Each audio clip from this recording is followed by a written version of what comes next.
Yeah, welcome back again. So we are still looking at supervised learning uh, for classification algorithms. We have looked at some various examples. So we want to also look at another algorithm called naive Bayes. Naive Bayes is kind of different algorithm because it performs different operations. It's a probabilistic classification method rooted in Bayes' theorem. It operates under a key assumption that is, all input features are conditionally independent of one another given the class label called naived. So, despite this simplification, which really holds true in real-world data, the algorithm often performs remarkably well by calculating the likelihood of a sample belonging to a specific class based on its feature probabilities. Now, most times people use a lot of algorithms, even sometimes combined together using a sample method and try to look at which one perform best in particular or population. But not every algorithm can run should run on every data. Algorithms are used for specific purposes. For example, some people combine sometimes SPF, decision tree, naive Bayes, and everything together in one, and they want to run to see. That's not correct because you may not the algorithm combined together. They are not going to work on the same data because they are for different purposes. They perform different operations. They are for different concepts. Consider that, just for example, now consider classifying a smartphone as smart based on features like a touch screen, internet capability, high quality camera. Why these features may actually depend on one another, such as advanced camera often require internet for cloud storage.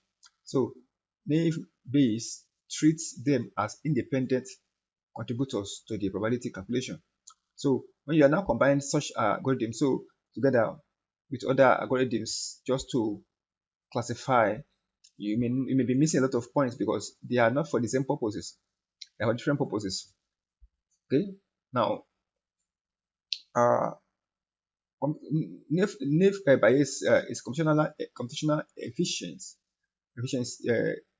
So because by ignoring feature dependencies, it reduces complexity and is robust, often delivers competitive accuracy even when violated assumptions. And the interpretability, it ability outputs clarify decision confidence. So, for example, if in spam detection word, for example, you can have word like free, offer, independently increase spam probability, even if they often co-occur. So you want to run a sample naive based algorithm to classify looking at such a word like a spam and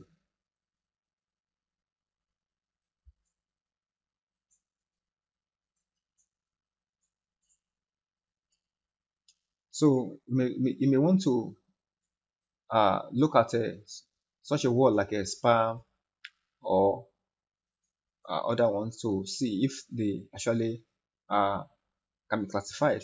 There are several types of naive Bayes, and one of them is Gaussian naive Bayes.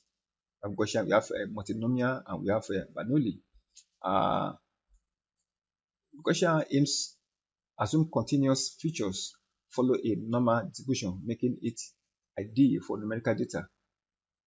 Multinomial model discrete count based on feature like word frequency, commonly used in text classification.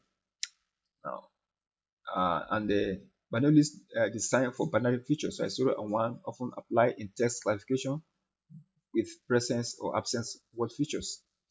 So we can apply multinomial okay, to test a discrete count based features, okay, such as the one I just mentioned now, like a spam. Okay, in a word, you can there are many other way you can, maybe you want to classify email to be a spam or not spam. You can use this particular concept, name base, and you just apply multinomial, right?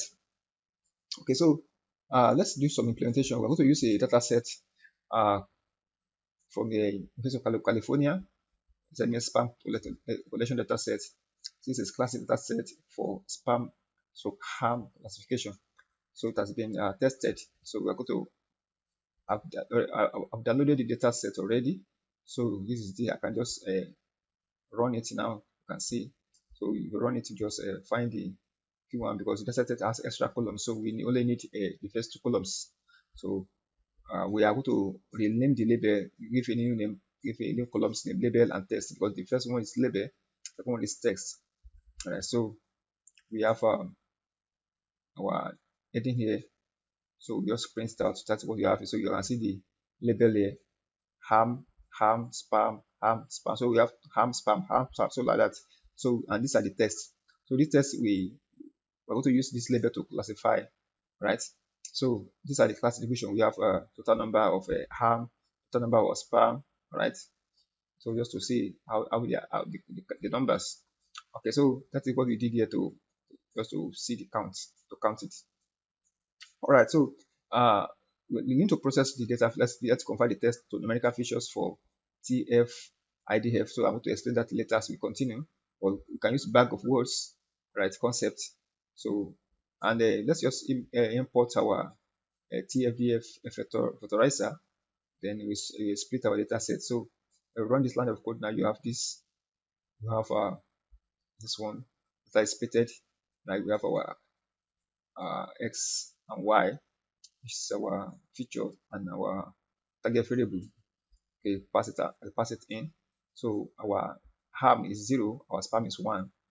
Okay, so we verify the split now. We have a training class solution. We have 0 and 1. Total we have here.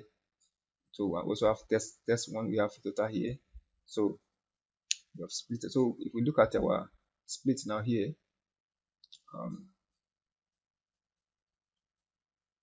here we have a 0.2, which is 80%. Okay, so I mean, so 80% of training now and 20% of testing. So we want to train the, so we're going to use a multinomial which is suitable for discrete count like a word frequency. Okay, so we run this now. We have our model built already. So our model is already built, so you can just evaluate the model, right? Which is run here. Now we evaluate the model. We have application for our matrix and our classification report. Yes, you can see the value we are getting here. Now, as you can see, so this is a good score actually. So but this can also be interpreted now. Let's say okay, want to test our model, want to test it now. So don't forget TFDF. So we created it here. So you can see here. So this our model. We're going to pass this model just to rerun it again. Okay, this one. Click our model here. You can see. So we're going to run. We need to pass it here and to test our new our new data now. So let's create a message, sample message now. Call it winner. So winner, claim your free price now. Test yes to 1, 2, 3, 4, 5. So this is our prompt. Let's call it. Let's say it's a prompt now. Then our sample TFDIF is equal to TFDIF dot transform sample image. So we have transformed it now to our model. So we want to print out. Don't forget our 0 is arm, 1 is spam. So when I run this now, it gives me this. Okay, this is what I have: 0.09 for ham and 0.9 approximately 91 for spam. So which means that it has 91 chances of spam, right? So now the key concept here is that this calculates PIM bracket spam free price winner using words frequency. That is concept of TDIF that we have used so far. So the assumption is that they treat each word's presence in as independent, e.g., free and price contribute separately to spam protection. All right, so that's what it does here. So the term in this particular TF, IDF is split into two. You have TF, you have IDF, two words combined together.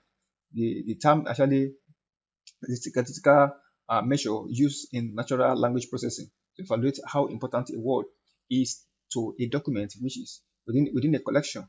So the TF measure how often a word appears in the document, while the IDF penalizes the words that appear too frequently across all documents, e.g., the, hand, and so on.